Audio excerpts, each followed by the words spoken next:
I get the feeling that you're actually a very principled guy. I mean, because it seems like a lot of the things you get upset about, there's nothing. It's a little There's nothing teeny there. things. Yeah, Yeah. exactly. I mean, like this Andrew Feldman. It seems like you have a lot of problems with him as ethically, in a sense.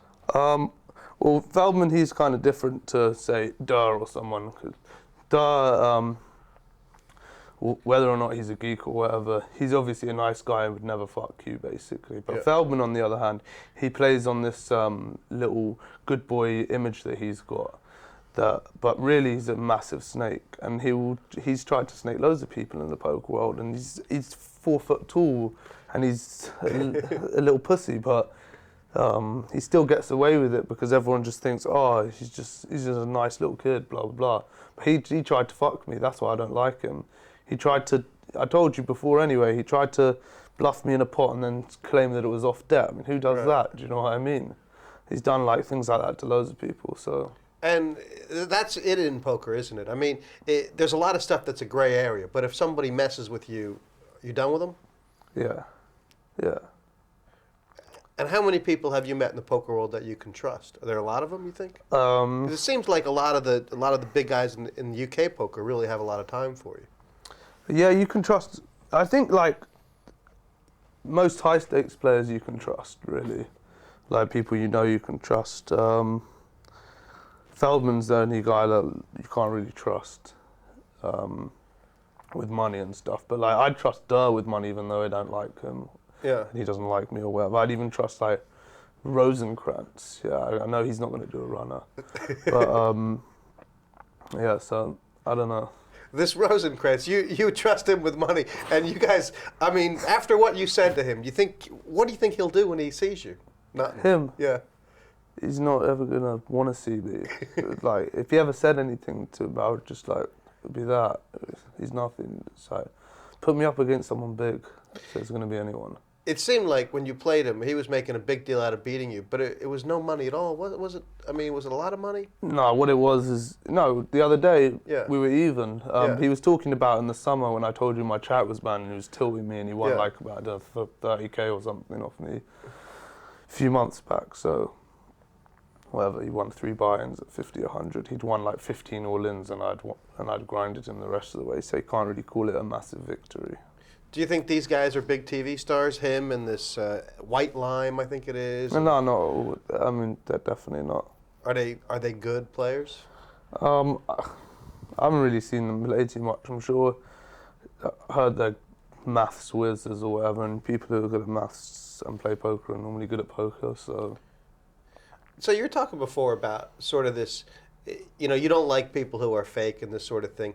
Your image, which is almost very, I guess it's very North London, is it a character or is it you? I've got just like a North London personality kind of thing. I think it's kind of me, really. Maybe the image full flush. I don't know. I think it's all really me, to be honest. It's not really that fake. And do you think that any of the Americans or whatever resent sort of, I don't know, the attitude you bring as far as you being British and that sort of thing, or have you ever felt that? Yeah, well, sometimes the Americans do get a bit annoying like that, where they get a bit patriotic and stuff. I'm half American myself anyway, so. But yeah, they are quite annoying like that. They don't like anyone. They want fellow Americans to win all the time and stuff like that. So it's a bit sad, but whatever. Yeah. And what about Negreanu? Actually, was the first, I think, big player. He played with you in Monte Carlo. He was the first big player, I think, to come out and say, "No, this guy's really good for the game." I don't know if you read that. Yeah, I did read that. Yeah, that was obviously. But do you think he's a geek? No, not at all. He's a cool guy. He's obviously talented. He's obviously done very well for himself. I mean, he's not. I wouldn't say he's geeky. He obviously does work with PokerStars and stuff like that, and he's like updates Facebook and stuff like that. It's not geeky. It's just what he likes to do. When you look at the poker world now, you're still actually a young guy. You could do whatever you want and be successful. Obviously, you're smart and all. Is poker the thing for you? Are you committed to this long term? Well, I've had loads of phases in my life where I've like excelled and then tried to become the best at it. Usually become pretty damn good at it. And I've been at poker for like 5 years now, and I really only started to get really, really good like the last couple of years, and I think I can get a whole lot better. So I'm definitely not done with it. So I think I'll be in it for a while. What's the prize? Is it, say, World Series of Poker main event, $10 million, a whole bunch of titles on the WPT, being called the best player in the world?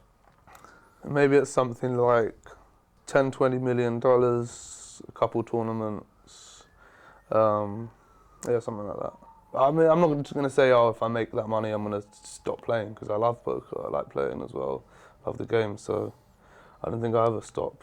Because you seem like the guy to me, if there's somebody out there to take down, even if it doesn't seem smart as far as bankroll management, it seems to me like you're going for it. Is that the way you feel? It was definitely the way I felt like a few months ago and that. Now I'm not so keen to just like go and play any one of the biggest stakes and that. But yeah, I am kind of like that. Well, the second I've got like a bit of confidence in me, I think I'm the best. So, and like a decent role behind me, I'm obviously gonna go play the best. You've made final tables, almost every tournament as far as a TV tournament you played. People are talking to you about maybe the Premier League. Sponsorship, is it going to come? Yeah, I'm sure that will come soon. At the moment, I'm pleased with what Boyle's Poker's done with me. They've just put me in all these televised events. They've been supportive. I'm just with them at the moment. Well, I'm not really like with them to say, but when something good comes along, I'll probably take that. And something good, do you think, because it seems like you're this figure that just captures everybody. Do you think you're worth top money? If I could get some more money onto Full Tilt and get a roll going, I would say I'd be worth as much as Adar is to them or someone like that. Because obviously I get about a bazillion rail tards just coming in. You invented this word, rail tard, didn't you? I think I might have, yeah. And what is it? Well, it's just what they are, rail retards, basically. People that just sit there on the rail, they've probably got 1 cent in their Full Tilt account, just chatting fraff, watching all the big games, and that's all they do. If there's no big games on, you see the same railbirds in like a 25-50 NL 9-handed ring game, just chatting the same rubbish. It's mental. Now, most of the bigger players just turn that stuff off. But I've turned it off now. I've turned it off anyway. But like sometimes I like to just see how retarded they are and have a little flirt with them as well. Yeah. Write something back. Have you ever sent any of them $5? They all ask for money, don't they? Sometimes. I think I tilted once and I had I sent like 50 people $10 or something like that. Just I don't know why I did that. You didn't get anything back. No. Imagine. And bum hunter. What's a bum hunter? That's just someone who's looking to play only good games and will never really take a shot. It's basically a net. Yeah. And that's smart? That's smart poker? Smart bankroll management, smart poker, I suppose. If you're really, really good, then there's no need to be a bum hunter. So normally the bum hunters aren't the best players, that's the thing. They're normally just like solid players. So your objection is really, it's okay to be a nit, but then you shouldn't be a nit and also start to claim you're one of the best poker players in the world. Yeah, that's about right.